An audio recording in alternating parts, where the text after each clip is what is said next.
देखूं नंद कुमार, नयन भर देखूं नंद कुमार।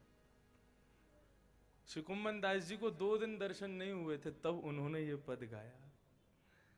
बोले 2 दिन प्रभु ऐसे बीते जैसे 2 युग बीत गए हों। तो क्या किया, जैसे गिरधारी जी के दर्शन हुए तो पूरे दिन देखते रहे। बोले 2 दिन की भरपाई कर लूं कम से कम, अपने नेत्रों में भर भर के आपको देखूं। 6 दिन से तो बड़ी कृपा कर रहे श्री जी बाबा हम सब पे, लेकिन अब कल के बाद कब दर्शन होंगे। इसलिए 2 दिन बचे हैं, जब तक अगलो श्रीनाथ जी को बुलावो नहीं आवे तब तक की भरपाई कर चलो। संपूर्ण दर्शन, जितने दर्शन है सके ठाकुर जी को नैनन में भर के ले जाओ।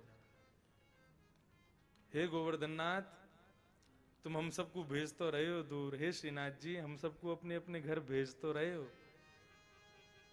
हाथ छुड़ाए जात हो निर्बल जान के मोए, लेकिन इन नेत्रों के द्वार से मैंने आपको हृदय में बिठा लिया। हृदय से जब जाओगे तब जबर कहूंगी तो प्रभु को नयन भर देखूं नंद कुमार। तो हमारा जो ब्रजमंडल है वहां आज भी ठाकुर जी निकुंज लीला में रहते हैं। तो मैं बता रहा था सूरदास जी महाराज उद्धव जी के अवतार। तो जैसे निकुंज लीला में ठाकुर जी पधारे तो वैकुंठ के जितने भी भक्त भगवान के, वे सब मन में इच्छा हुई उनके कि हम भी जाके दर्शन करें ठाकुर जी के। उद्धव जी महाराज पधारे। जैसे ही उद्धव जी आए तो ललिता जी ने रास्ता रोक दिया। बोले उद्धव जी रुक जाओ। बोले क्यों? बोले अभी ठाकुर जी भोजन आरोग रहे हैं, प्रिया प्रियतम दोनों भोजन आरोग रहे हैं, हमें अनुमति ना है अंदर जावे की। उद्धव जी बोले आपको नहीं होगी, मैं तो मित्र हूं ठाकुर जी का, मुझे तो है। मेरे संग तो खामे पीमे रहे में सो में सब करें, मैं क्यों नहीं देख सकता? बोले नहीं, आपके मित्र वैकुंठ में होंगे, ये निकुंज वृंदावन में ठाकुर जी किसी के मित्र नहीं है। यहां आपके कहने से मित्रता नहीं होगी, वे कह दें कि हाँ ये मेरा मित्र तो हम मानेंगे। ये निकुंज लीला है, ये वैकुंठ की लीला नहीं है। वैकुंठ के जितने बड़े बड़े अधिपति सब पानी भरते हैं निकुंज में, इसलिए यहां पर अभी आप नहीं जा सकते। यहां हमारी आज्ञा चलती है। ठाकुर ठकरानी भी वही पहनेंगे जो हम कहेंगे। यहां पर आप अपनी आज्ञा से नहीं कर सकते कुछ। अब तो उद्धव जी ठहरे बृहस्पति के शिष्य, बड़े विद्वान। बोले अरे ललिता जी आप आजकल की भक्ता नहीं, हमको अभी जानती नहीं हो आप, हम उद्धव हैं। बोले हम सब जानते हैं, इसी वृंदावन में आके आप ऊधे सूधे हो गए थे गोपियों की बात सुन के।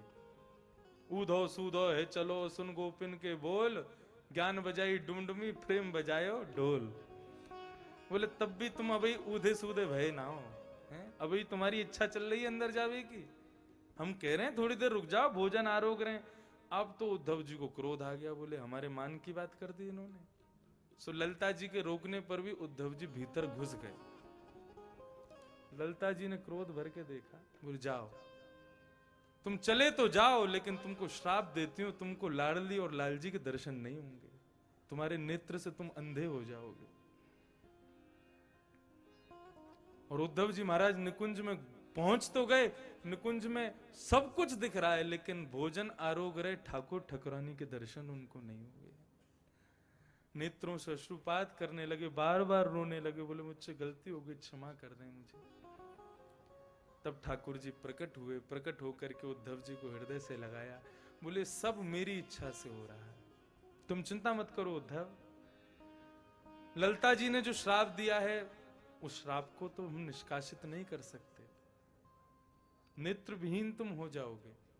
लेकिन कलयुग में तुम्हारे पास नेत्र नहीं होंगे, लेकिन अनेकों करोड़ों लोग जो अज्ञान में पड़े हैं, अज्ञान के चक्षु जिनके बंद पड़े हैं, तुम्हारे नेत्र ना होने के बावजूद भी तुम करोड़ों के नेत्र खोल करके मेरे दर्शन कराओगे।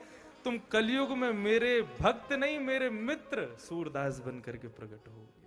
तब श्री उद्धव जी महाराज सूरदास जी के रूप में पधारे। और श्री सूरदास जी ने अपनी पदावलियों से करोड़ों को दर्शन करा दिया श्रीनाथ जी का। ऐसे ऐसे पद सुनाए, ऐसे ऐसे पद गाए हैं ठाकुर जी के श्री चरणों में श्री सूरदास जी महाराज ने। क्या कहने महाराज।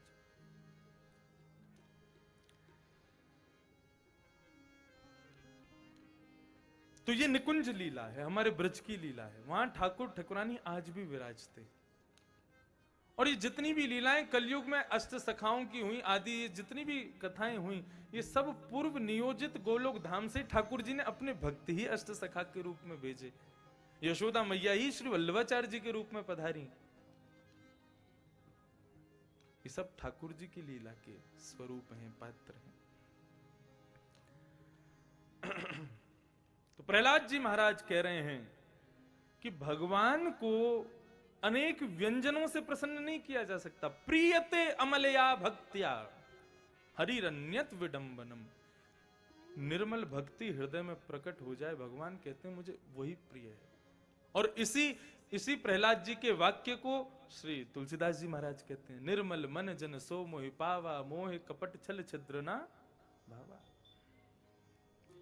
हम लोग ये बात जानते हैं ठाकुर जी को कपट पसंद नहीं है, छल पसंद नहीं है, ये सब चीजें पसंद नहीं है, फिर भी हम लोग कपट छल छिद्र सब में रहते हैं, सब करते हैं। इससे विहरित हो जाना ही ठाकुर जी की प्राप्ति है। भक्ति है लेकिन फिर भी किसी के प्रति कपट का भाव, किसी के प्रति ईर्ष्या का भाव, किसी के प्रति द्वेष का भाव यदि हृदय में अभी भी पनप रहा है तो उस भक्ति के बाद भी ठाकुर जी मिलेंगे नहीं। ईर्षा, द्वेष, अभिनिवेश, अहंता, ममता, काम, क्रोध, लोभ, मोह, ये जितने भी दुर्गुण हमारे भीतर के हैं, मैंने एक दिन कथा में बताया था, इन सब दुर्गुणों का निर्माण ठाकुर जी ने अपनी प्राप्ति के लिए बनाया है। काम की इच्छा तो ठाकुर जी के प्रति, क्रोध की इच्छा तो ठाकुर जी के प्रति, लोभ की इच्छा तो ठाकुर जी के प्रति, मोह की इच्छा तो ठाकुर जी के प्रति, सब ठाकुर जी के प्रति हो तो यही अवगुण सद्गुण बन जाएंगे मनुष्य के।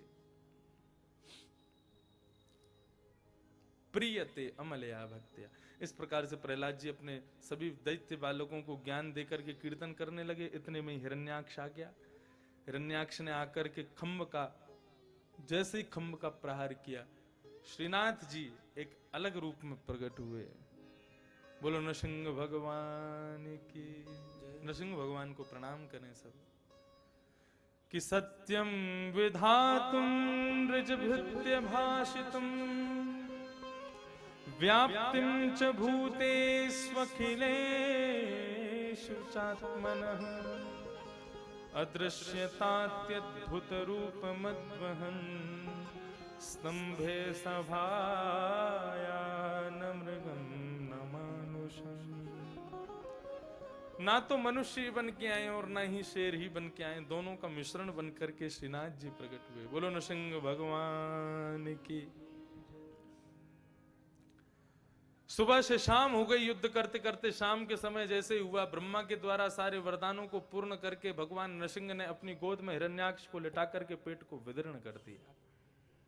अंतड़ी निकाल करके गले में डाल दी। क्रोध से आतुर ठाकुर जी, लक्ष्मी आई, ब्रह्मा आए, शंकर आए, सब डर के भाग गए ठाकुर जी के स्वरूप को देख के। कोई भी मना नहीं पाया।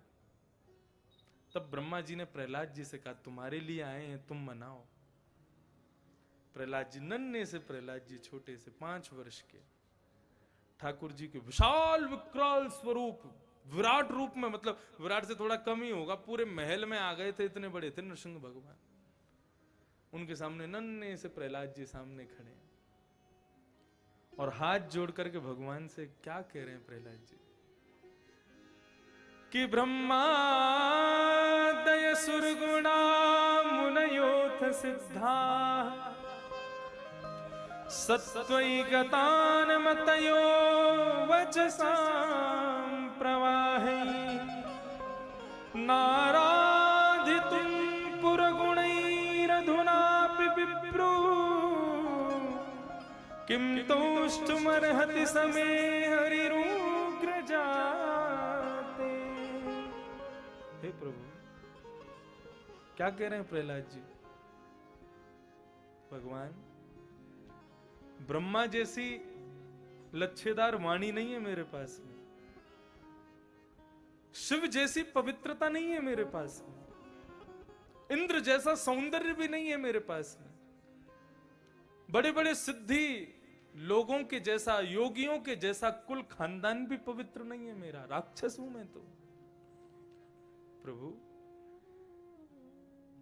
इन सब चीजों को नजरअंदाज करके इस राक्षस के बालक पर आप कृपा करने के लिए पधारे हैं। प्रभु मुझ पर बड़ी कृपा की आपने, मुझसे कोई गलती हुई हो तो आप मुझे क्षमा कर दें। जैसे ही प्रहलाद को ये बात कहते देखा, नृसिंह भगवान के नेत्रों से आंसू बहने लगे। तुरंत प्रहलाद को उठा लिया, अपने हृदय से लगा लिया। और प्रहलाद की इस बात को सुनकर के भगवान नृसिंह कहते हैं, भागवत में स्पष्ट वर्णन है कि बेटा मैंने आने में बहुत देर कर दी, मुझे क्षमा कर देना। ठाकुर जी क्षमा मांग रहे हैं भक्त से। और प्रहलाद को अपनी गोद में बिठा लिया, अपने वरद हस्त से प्रहलाद के मुखमंडल को ऐसे सहला रहे हैं। और जिस प्रकार शेर अपने नन्हे से बालक को जीभ निकाल के चाटता है, ऐसे ही भगवान नृसिंह प्रहलाद के मुखमंडल को चाट रहे हैं। आकाश मार्ग में खड़े देवी देवता सबके नेत्र सजल हो गए। कितनी कृपा आज प्रहलाद पर ठाकुर जी कर रहे हैं।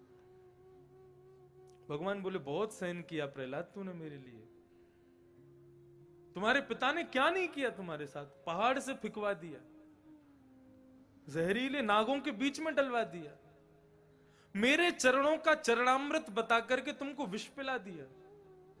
तुम्हारे अपने ही पिता ने, अरे कोई पराया दुख देना तो इतना कष्ट नहीं होता, अपना पिता कष्ट देवे। तुमसे बड़ा कष्ट प्रहलाद किसी ने नहीं पाया इस पूरे भूमंडल पर। तुम्हारी अपनी भुआ तुमको चलती हुई चिता पर लेकर के बैठ गई। अरे छोटे छोटे बालक होते हैं, पिता से लाड़ मिलता है, मां से प्रेम मिलता है, बुआ को देख करके उछलने लग जाता है, बुआ आई है आज मेरी।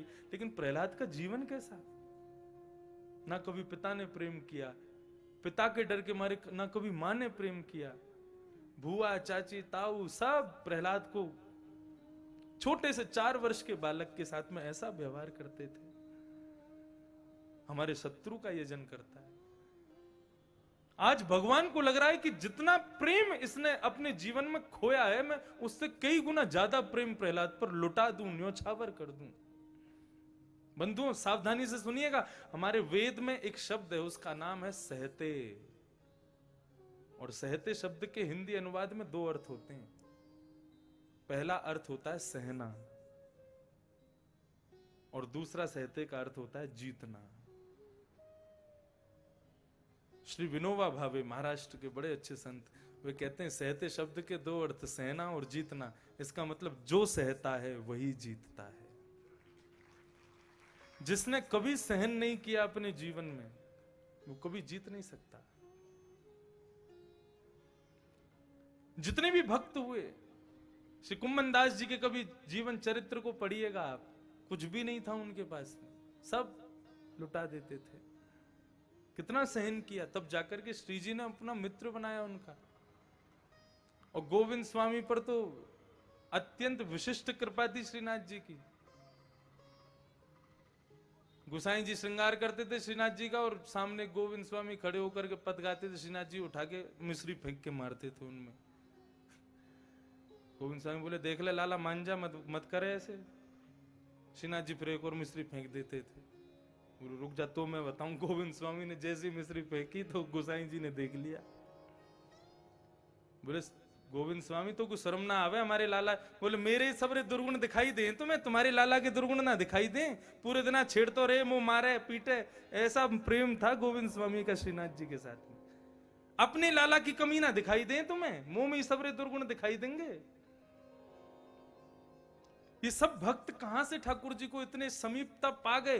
क्योंकि सबने सहन किया है जीवन में। स्वामी विवेकानंद कहते हैं, यदि कोई व्यक्ति अपना प्रत्येक दिन, हर दिन में इतना सा भी संकष्ट सहन नहीं करता, तो वो ये बात निश्चित कर ले कि वो शायद गलत कर रहा है कुछ। उसकी जीवन की स्थिति अभी डगमगाई हुई है। और यदि प्रत्येक दिन एक चुनौती उसके सामने है, तो वो सही समझ जाए कि नहीं अब बिल्कुल ठीक है।